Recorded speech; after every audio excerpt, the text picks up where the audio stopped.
I voted for the future of my country. आम गाँव रे पानीर बहुत असुविधा होची। चालिबाकू भल रास्ताटीए मध्य नाही। For 24 years, Naveen Patnaik controlled Odisha's political landscape. He built a 2-decade dynasty that made him the second longest-serving chief minister in Indian history. Then, in June 2024, he lost his grip on the state. This parliamentary arch chart illustrates the immediate aftermath of that election. The Bharatiya Janata Party, or BJP, captured 79 out of 147 legislative seats, successfully crossing the threshold to take full executive control of the government.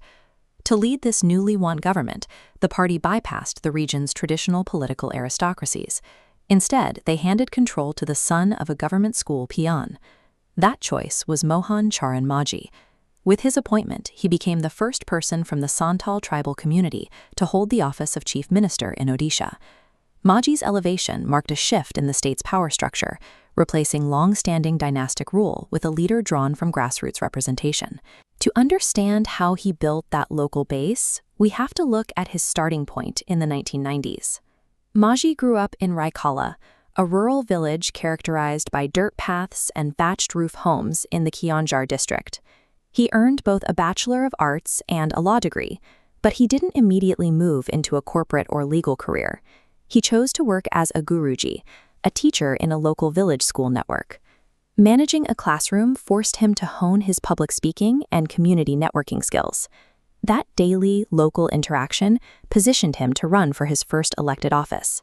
In 1997, he became a village sarpanch, essentially the head of the local panchayat or village council. His political foundation was forged on face-to-face problem-solving. By the time he looked towards state-level politics, he had cultivated kolovuldes that out-of-town party operatives couldn't easily replicate. This line chart tracks Majhi's volatile electoral history in the state legislature. In the year 2000, he won Keonjhar with 59%. He defended that seat 4 years later, holding 40%, earning him the role of deputy chief whip. Then his career hit a wall. In the 2009 election, his vote share crashed to just 24%, and he lost his seat. 5 years later, he lost again. For a full decade, he remained locked out of legislative power. In modern politics, surviving a 10-year absence from the legislature is rare. With each passing cycle, voter demographics shift, and party funding usually migrates toward new, active candidates. But Majhi remained active in the party.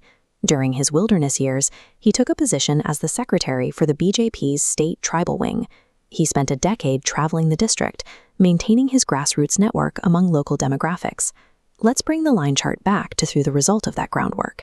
In 2019, his vote share spiked back up to 42%, and he successfully recaptured the Keonjhar seat. Returning to the assembly, he took on the role of chief whip, becoming a vocal disruptor. The tension of this era was severe. In 2021, unknown attackers hurled 2 crude bombs at his car. Majhi survived without injuries. His disruptive tactics became more frequent. In 2023, the Assembly Speaker formally suspended him for throwing dal, a type of lentil, at her podium to protest an alleged government procurement scam. These events marked a transition in Majhi's role. He moved from the quiet, localized work of a village teacher to the high visibility, often combative stance of a state-level opposition leader. That transition in visibility coincided with a rise in the polls. Here is the final point on our line chart. In 2024, Majhi secured his 4th victory with his highest raw vote count ever, nearly 88,000 votes. His reward for surviving the 10-year collapse and rebuilding his mandate was the ultimate executive prize. He was sworn in as the 15th Chief Minister of Odisha. Now, he faces a significant strategic hurdle. The man who was suspended for throwing lentils in protest is now responsible for uniting the state and enacting actual policy. It is the core paradox of his new administration.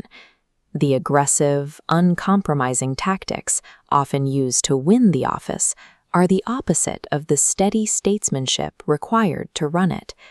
His success carries clear historical weight. Out of 15 chief ministers, he is only the 3rd person of tribal origin to lead the state. His background stands in contrast to the more traditional lineages that have historically held power in the state, offering a different model for how political authority is accessed. He brings a Santal heritage and the perspective of a rural school teacher directly into the executive branch, informing his administrative priorities. Majhi's electoral V-curve demonstrates a vital political lesson. A decade of localized, relentless persistence can eventually overcome even the most entrenched political dynasty.